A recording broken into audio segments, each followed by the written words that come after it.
Hey, everybody, welcome back to episode 515 of the 10-Minute Jazz Lesson Podcast. So, this week we are continuing our work on Listen, Sing, Play. We've done 2 episodes on this already this month using Cherokee as a vehicle. And this week we're going to pivot a little bit and use another really essential form in jazz, which is rhythm changes. And one of the big things that I hear students struggling with over rhythm changes, and one of the big things that I, in fact, have struggled with over this form, is that when you look at rhythm changes on paper, it is just packed with chord changes, right? Very typically, you'll see one chord change every 2 beats. And I think the effect that has on a lot of jazz students is they assume that if the chord changes are there, you've got to pay attention to every single one of them. So rhythm changes can become this thing that jazz students avoid just because of the fact that there's so much information and it can feel so overwhelming. Never mind the fact that it's usually played at pretty fast tempos as well. But what I want to try to get across to you this week is the fact that you can play over rhythm changes in a very elementary way.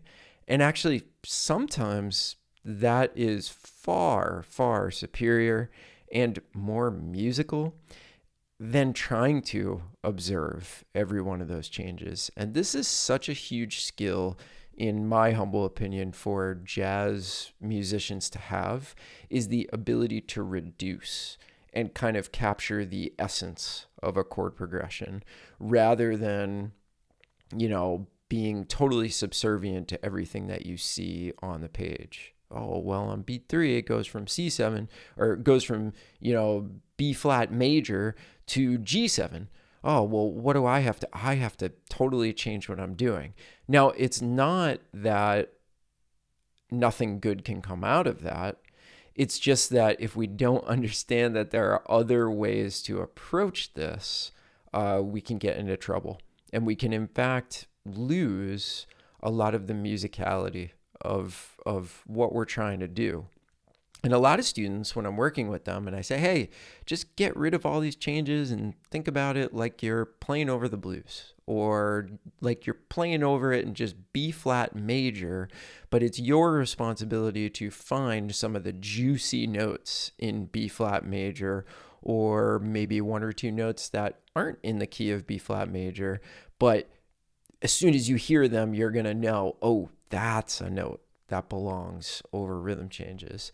They'll really surprise themselves with how musical they can be. Sometimes they say, wow, I didn't actually know that I could be that musical over something like rhythm changes, because I'm always just so stressed about those actual changes on the paper. I didn't know that you could play something that's, not chord. So through this listen, sing, play, what I would like you to do is just kind of forget about the chords. And your first task is to just learn this really simple melodic statement that I've prepared for you over rhythm changes. Okay, so get the chord changes out of your head. Don't worry about it. Just think about being able to hear and then sing, which the singing over this is not going to be too hard, right? It's very repetitive, and it is not very harmonically adventurous, which is the whole point, all right? You got to kind of earn your ability to play harmonically adventurous things coming from a place of what I believe is simplicity. And the sooner that you can do that, the sooner you're going to be playing stuff that you really enjoy over rhythm changes. So you listen to it until you can sing it, and then ultimately you learn on your instrument coming from a place of, hey, I can sing this already. Okay. And what you're going to notice about this thing that I prepared for you again is that it's very repetitive, and you're going to hear it's really bluesy. And that's another thing that I think a lot of people miss over rhythm changes. Yet, if you listen to any of the masters play over rhythm changes, the majority of the time, at least a portion of their solo is going to be very, very blues based. Okay. It's going to give you that stank face, and it's going to be really simple. One particular master that I'll point you to right away is Sonny Stitt. If you listen to him play over any rhythm changes in pretty much all of his solos, you are going to hear some just totally killing, stank face inducing stuff that he plays.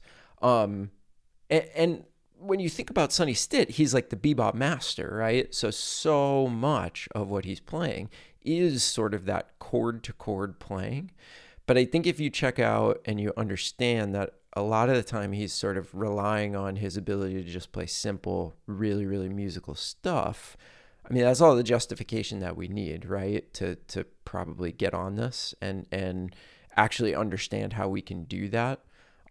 If Sonny Stitt's doing it, it's definitely good enough for me. Okay, so I'm going to play this quick chorus over rhythm changes. Anybody that's supporting the show can get access to this on SoundSlice so that you can loop the A sections, loop any part of it that you want. You can slow it down, you can speed it up, you can solo over the top of it. But let's listen to it first.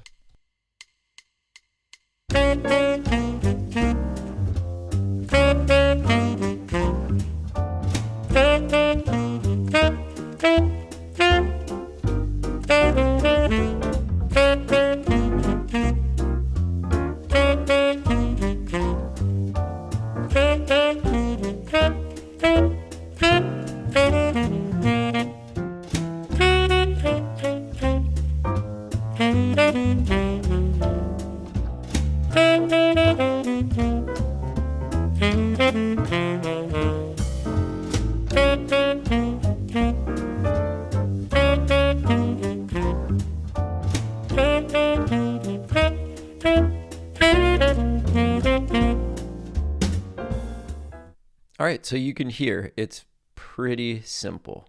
I'm sure many of you, just upon listening to that on the first time, were already kind of catching parts of that you could sing by the last A section, okay? So I've got a couple of suggestions for you. Obviously, the first thing I want you to do is go through that process of listen, sing, play. Don't do anything else until you can do that. But here's some ideas of things that you can do after you learn it. One thing is you can loop that first chorus and you can solo over the top of what I'm playing. And the thing about that is that it's going to influence what you end up playing. And that's a good thing, right? And can you hear it's almost kind of like a big band background figure, right? So it's not like it's this extremely intrusive thing that you can't solo over. I've kind of designed it so that it's like a little riff in the background that you can solo over. Think about it like a background to your solo, but that background is going to influence what you play. And that's a great thing, okay? I love having other sources influence what I do by what's going into my ears. It really, really changes my playing. Then the second thing that you can do is you'll notice on the sound slice is that there's a backing track that just keeps going after that initial chorus. So the other thing that you can do is play the little composition, the little etude for the first chorus, play it along with me, and then start soloing right after. And it's the same idea here. What you just played will really inform your soloing. Because if you start playing something that's just like totally unrelated to what you just played, it's gonna feel a little funky, right? So what it does is it influences how you approach your soloing afterward by simply playing this thing. Like I hope most of you, when you play a particular head, I do hope that your solo is inspired by the head and is related to it. That should be a pretty natural thing that happens. And this is just like that, right? Except it's not a melody with a name. It's just a little sort of prompt for you. Okay? So if you want to support the show, look below this episode. You'll find all the links to come on over, become a monthly supporter in the form of a very, very small donation, and you'll get instant access to the Sound Slice with all that kind of flexibility with this. So happy listening, singing, and playing. And let me know what this did for you, if anything. Really excited to see and hear what this has done for you. Okay? All right. Have a great weekend, everybody, and we'll see you next week. Bye.